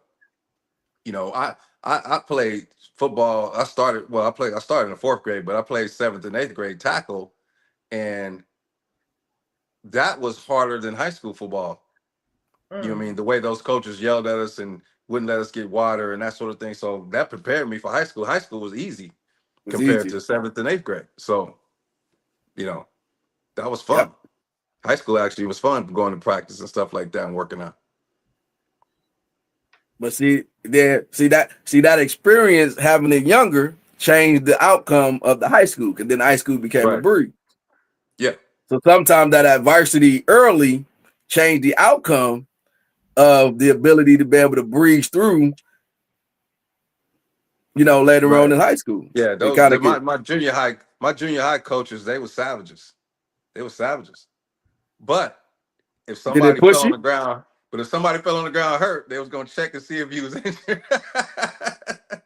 As savage as they was, they still was gonna see check your That's finger to make good. sure it was broke. Now That's are not you a saying savage trait. that No, they I played for the Packers, OG. I played for the Packers. The fact. now, Okay. Monty, are you saying that they pushed y'all like egregiously in like a bad way, or are you saying like they were like crazy savages to where it pushed y'all to the brink, but it wasn't over the top? It was drill sergeant style, a lot of yelling, a lot of cussing, a lot of you can't go get any water, so you was dying of thirst in Bakersfield. Like some of the stuff I was just like, this was old school, you know, back in the day how they used to do you. You Whoa. think about it now, you just like, wow, you can't believe it. And I remember they used to have we used to just have we used to have the canisters of water, right? And all we got was Mm-hmm. those little you know, them little Oh, Dixie cups. the little white Dixie cups. Right. And then we used to blow them.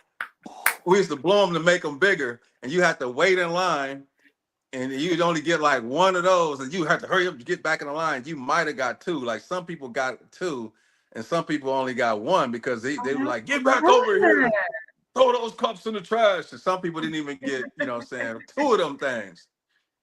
And so, Was and then when I Roosevelt got your to, coach? right, Oh, and then I that's got to bad. West, High, and they had the water thing, one of those things where it was hooked up to the water hose. So it was like a long pole, and Oh, you the turn it long, on, yeah. and the water go up like that. So like 20, 30 people can drink at one time. You can go over there whenever you want to. You was thirsty, yeah, go get some water. I was like, what? High class now. This is like being on vacation over here compared to what I was used to. And you would be staring at that water too. You'd be like, man, when is our break? I can't wait to get some water. You Oh was dying man. of thirst out there. So that's So what I'm saying. It was a lot easier.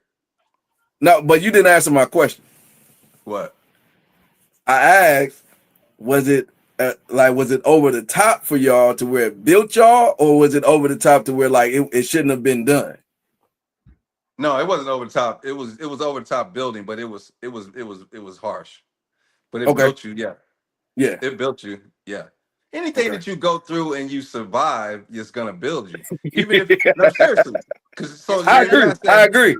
But what I was saying is like, was it although it was like when we say like certain things, right? Like how they talk about the hazing and stuff that happens now. Like it's like, oh, that's over the top now.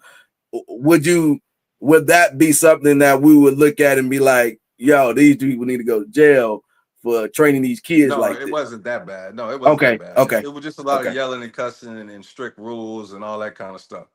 But yeah, I mean, you could go through torture or something like that. That's harsh. But if you make it through it and you get, you know, they get released back to your army or whatever, your country, you're gonna learn something from it. You're gonna take something from that. I mean, John McCain was tortured. I'm sure he took a lot from that to, you know, for the rest of his life. Because he was tough. Yeah. You know what I mean? He was a tough dude, regardless of what his fearless. policy was.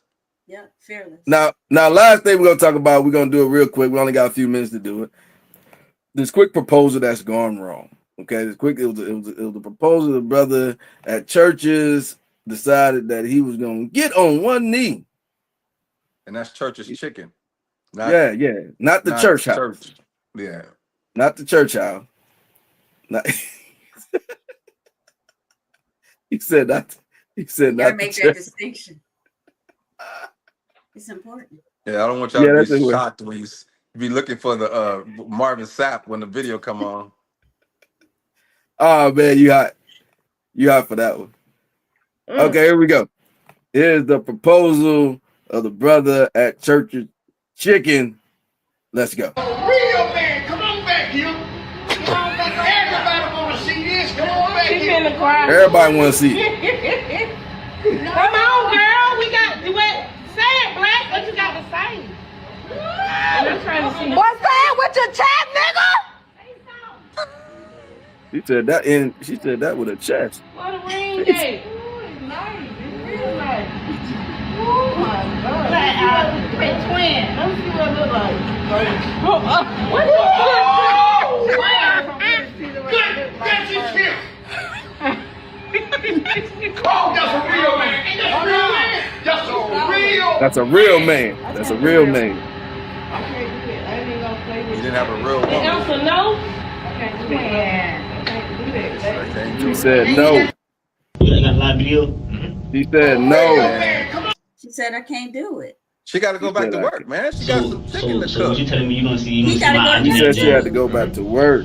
She has some chicken to cook, man. You can't be interrupting her. Everybody want to see this. Come on back. Yeah. So Wait, you hear at the beginning the drunk man said, There was so much "Hey, where glitching y'all going at? on. Don't nobody want to see. Don't nobody want to see that. I need my food." Because I guess the guy was the cashier or something. He was like, "Where y'all?" You said the drunk man said what?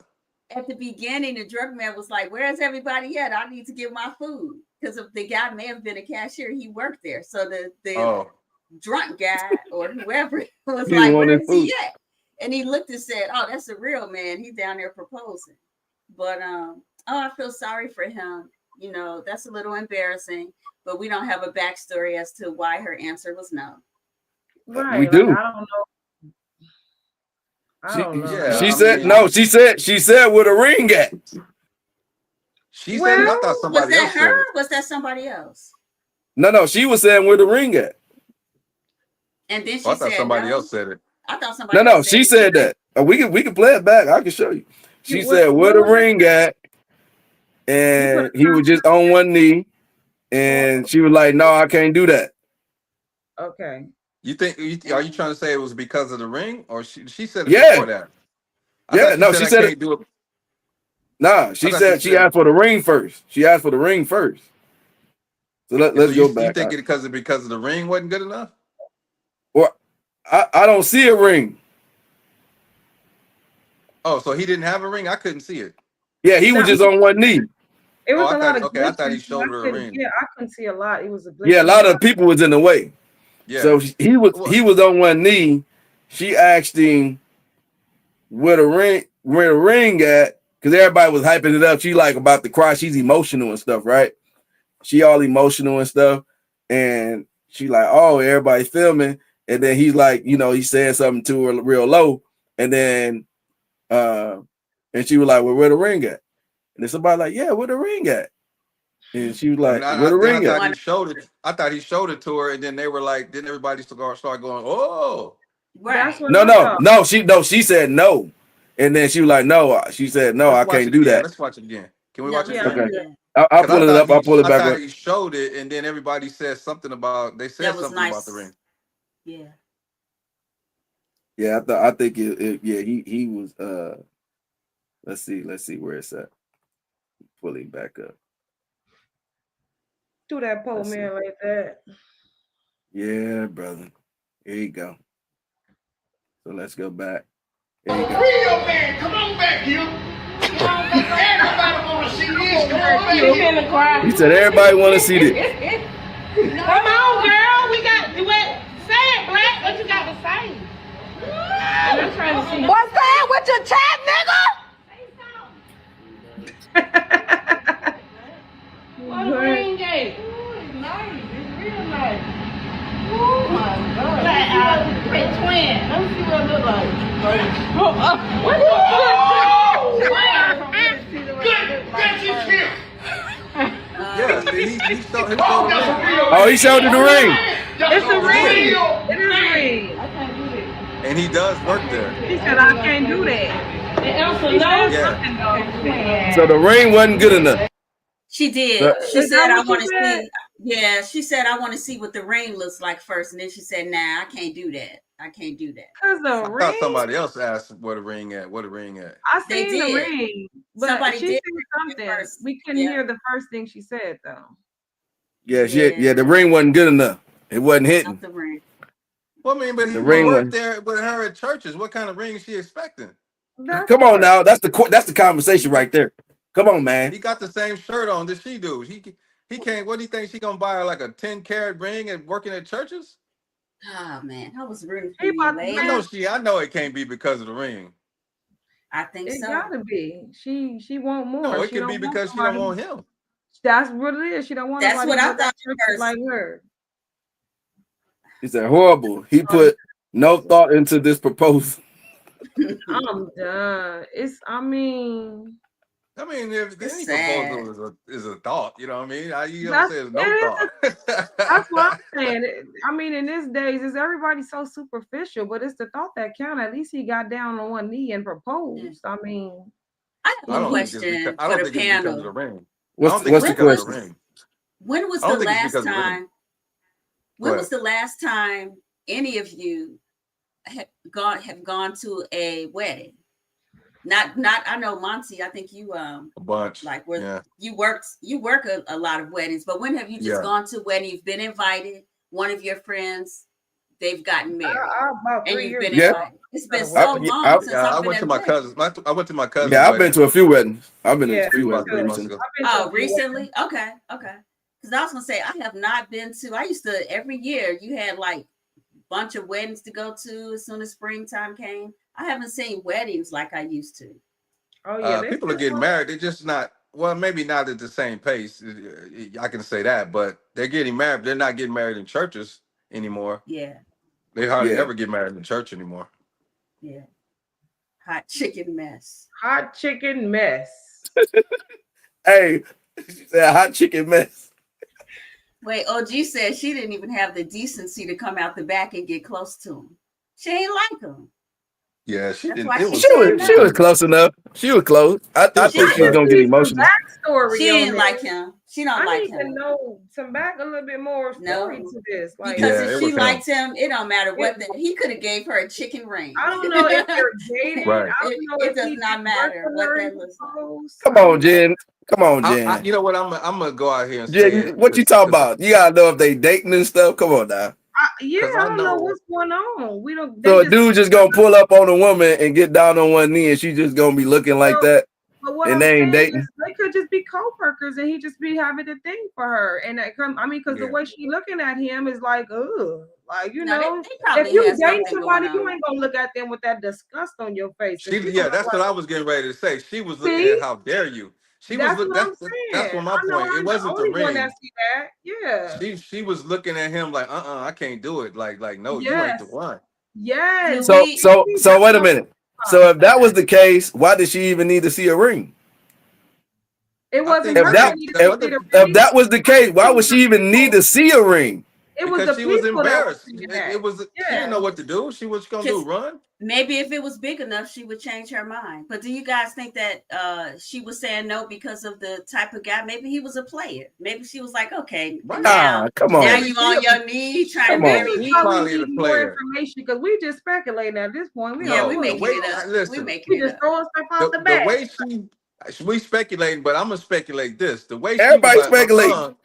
the way she was like, she got another dude. She got Okay. something you can tell. She got another dude. I'm with you. That's what I'm saying. And You I'm can not see it. marrying you. You know what I'm saying? I'm not giving up this other thing I Yes, got. look at the look on her face. That's the way she looked at him. Yes, she did. I'm with She you. looked. 'cause That's like somebody. Nah. That's how you look at somebody who proposed to you that you don't have nothing. You don't want to have nothing to do with like in that nothing way. to do with them.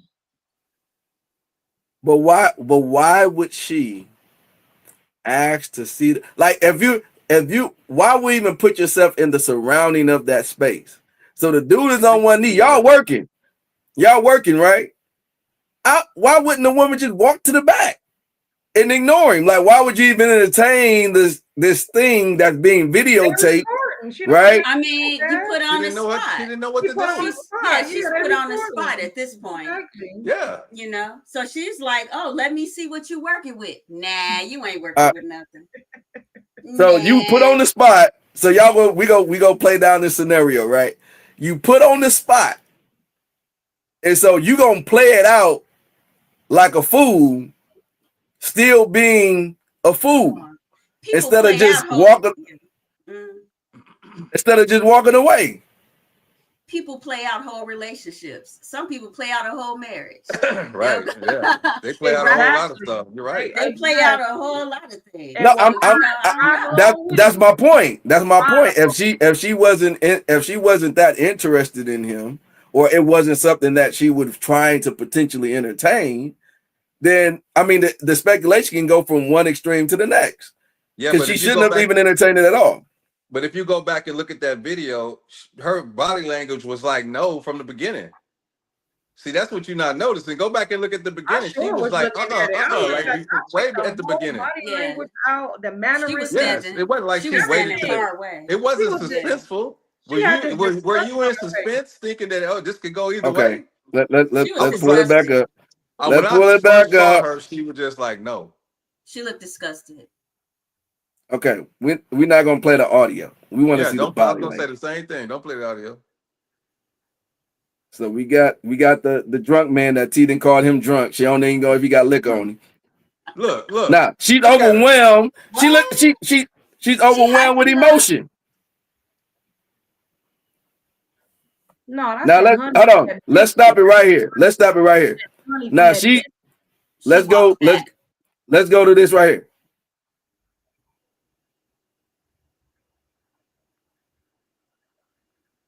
Now let's go back.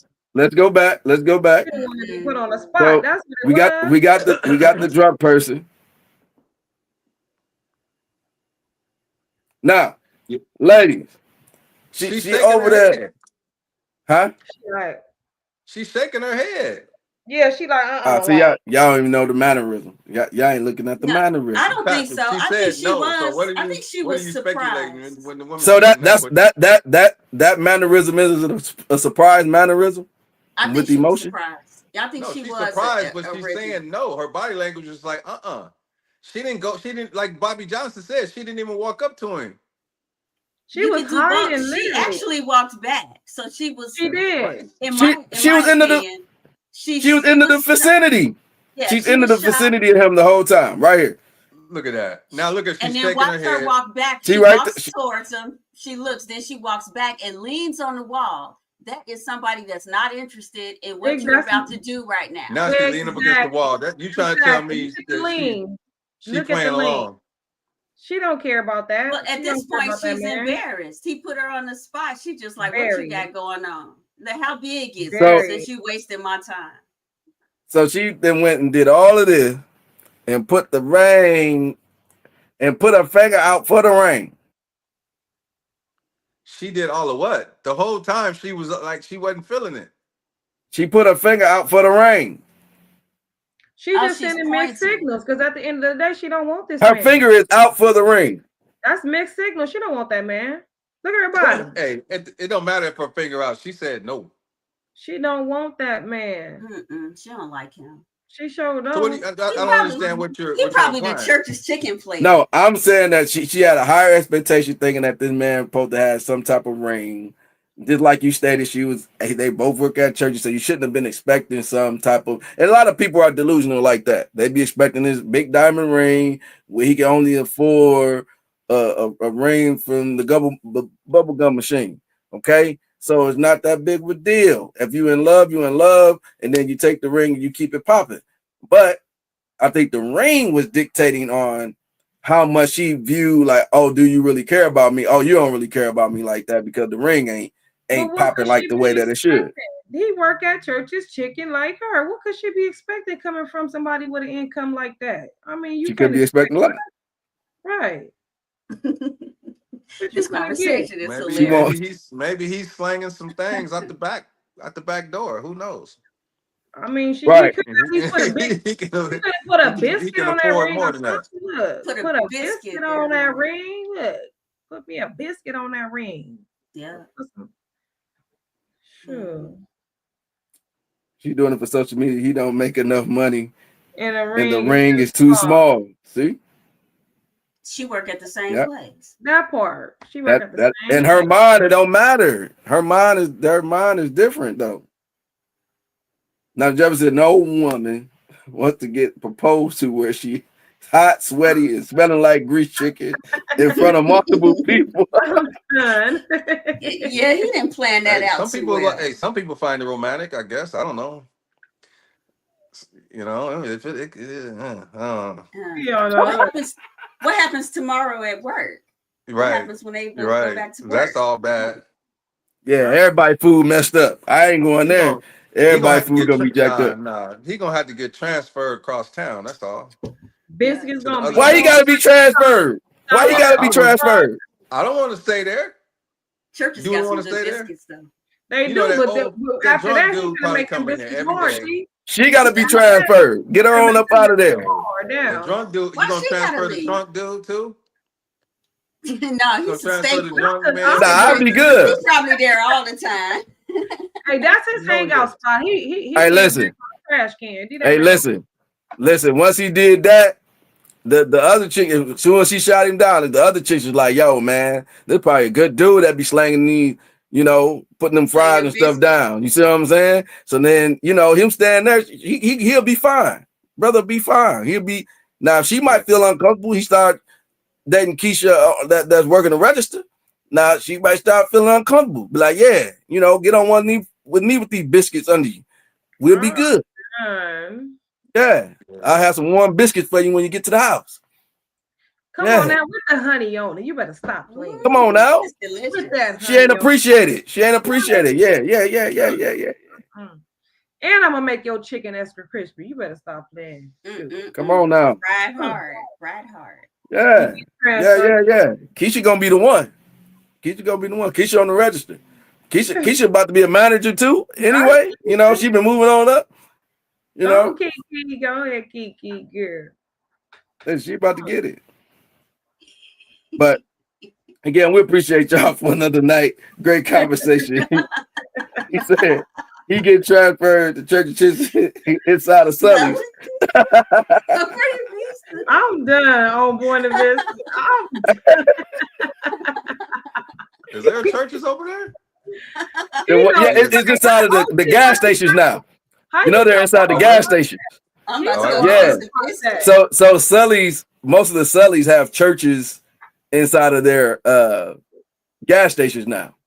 Okay. I did not know. Yeah. That's not a that's not a well trafficked by not a lot of blacks in that area. So I sure did not know that. Yep. Hey Jen, let's go get us some biscuits. Say less, T. Come on. Slap that honey on it. Come on with that honey on it. Looks like they got a new logo too. I didn't recognize that logo in them shirts either. Oh, for real? I haven't been to churches in a while, so me either. Yeah. So I think it's it's something that's going on that's a little different, I think, that they got going on. Because I think there's like a churches and then a churches. I think it's two different companies, or they're like they've knocked themselves off inside of like the spots. That's a little different. I don't know what they've done. There used to be the churches used to be in the hoods. So when you go into the neighborhood, the hoods. I'm from a big city, so we call like certain areas the hood, and that's where you would find churches. Chicken. Wait, what you talking about, T? What you talking about, T? T, what you talking about? She telling T, what are you talking about? She telling us about the hood, y'all. I know. She acting like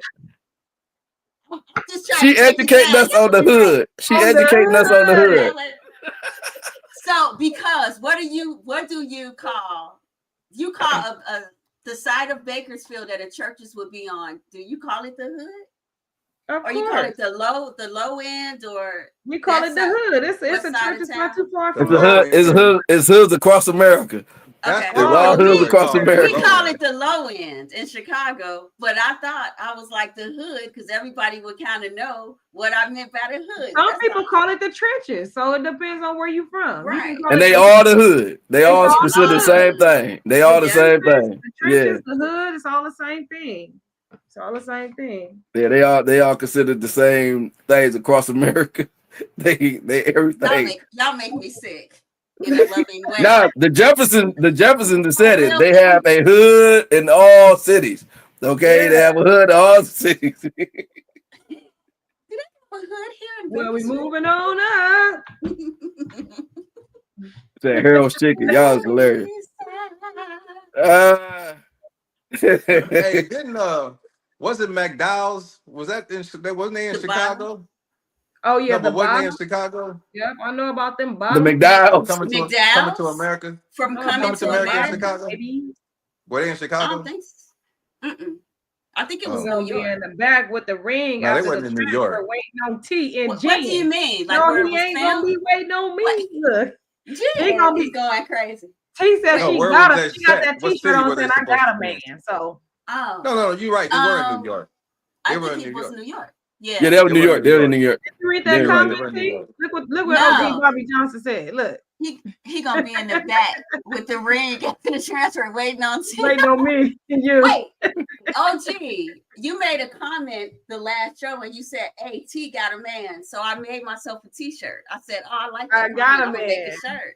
She I said, made "I got a T-shirt. man shirt. Let's go." You Thank made you, I that? got a OG. man. Yeah, Okay, she yeah. got a I got a man. heat press. I want to get the heat press out the garage and made it myself. So anybody wanted Okay, I had a T-shirts? heat press. Yeah. I got a man shirt. Y'all want to know? I'll tell you how I did it. I'm right Just around the corner from you. email me. Ah, yeah. Make one for Artisa. With the T-shirt. Make one Okay. for Artisa. She make sure she wear it. Make one to say girl strip on it. Shut up. I'm done. I'm only taking serious orders. So if you're serious, email me at t.franklin@yahoo.com and I will make your shirt. It'll be ready. It takes about 24 hours because it has to cool. But, Make That's me right. want to say I'll be over there at 8. I'm gonna make one and say, okay, nothing. But yeah. All right. With that being said, we appreciate all of y'all for tuning in for another great episode. Great conversation, and appreciate all of you engaging. Of course, you have the opportunity to be able to win some free tickets to R&Bingo. Man, it's going down. It's going down. It's going down. Also, have a 4-pack ticket for family to Spectacular is for something that's April 12th. For families, it's a family pack. It's gonna be a bunch of game jumpers and stuff for families to go to. Gonna be 4 tickets for that as well. It's gonna be given out away. I almost forgot about that, and so that's going to be April 12th, so I'll probably be doing another splash of that the beginning of probably tomorrow morning, tomorrow afternoon, to let you guys know about that. So if you want to win those 4 tickets, make sure that you tap in on those pages so that you can know about it. But we're about to get on up out of here. Let the people know how they can get in touch with y'all, T, Jen, and then Monty. T Franklin, t.franklin@yahoo.com. If you want I Got a Man shirt, hit me up. Or I'll be there at 8. Hit me up. Persevering Jen. Y'all can contact me on all platforms. Tap in with me on IG. Tap in with me on YouTube. Tap in with me on Facebook. And holla back. It was a nice show, and I'm glad everybody across the world was able to view us. Tap in next week. There we go. Yes. I'm Monty C. Wilson, representing Bakersfield, and I want to let everybody know that they can holler at me at Monty C. Wilson on what is that? That's my Gmail, and that's my Instagram and my Facebook. Cool. And of course, it's your man, Patrick the Game Changer Jackson. Give me up on Instagram, PJ Game Changer. That is going down. Also, make sure you help the Game Changer Show on all platforms. Make sure you go and subscribe to those channels. Miss Jackie just hit me with a question, which I will answer. She had, when are you dancing? I just danced this past weekend. It happened this past weekend. Thank you, T, for coming out. She had popped up on me at the show at Dancing at the Stars. It was extremely fun. I'll be putting out some more. I posted a couple pictures. I'll be putting out some video and stuff that our teacher put together as well. It was a lot of fun. A lot of fun doing it. It was definitely outside of my element of dancing, something that I would have never, ever in a million years signed up for. But it was for a good cause, and a few people that asked me to be a celebrity guest, and definitely was honored to be asked. And they worked around my schedule, which was great, because most things I'm not able to participate in because of the schedule. So it was really, really fun to be able to participate in that and had a great time, man. I didn't win. I wanted to win, but I didn't win. Another great couple won, but definitely had a great time during the entire show. And so appreciate y'all for supporting the actual event and everything that happened. Also going to be doing some updates for some stuff that's going to be coming up in May and in June. Got some great family stuff. I love doing family stuff, man. It's always fun doing family things. So we got some great family events that we'll be planning that'll be coming up here soon. Also have a STEM day that we're going to be doing May 17th. May 17th, we're going to be doing a STEM day led by engineer, Brother Dom, and his beautiful wife, which is a STEM teacher, on May 17th. So you have the access to I'll put some of the links in the comments as well, that you guys can access those things to be able to participate in. But again, another great episode. Appreciate y'all. We went long, so we out. Peace. One more time.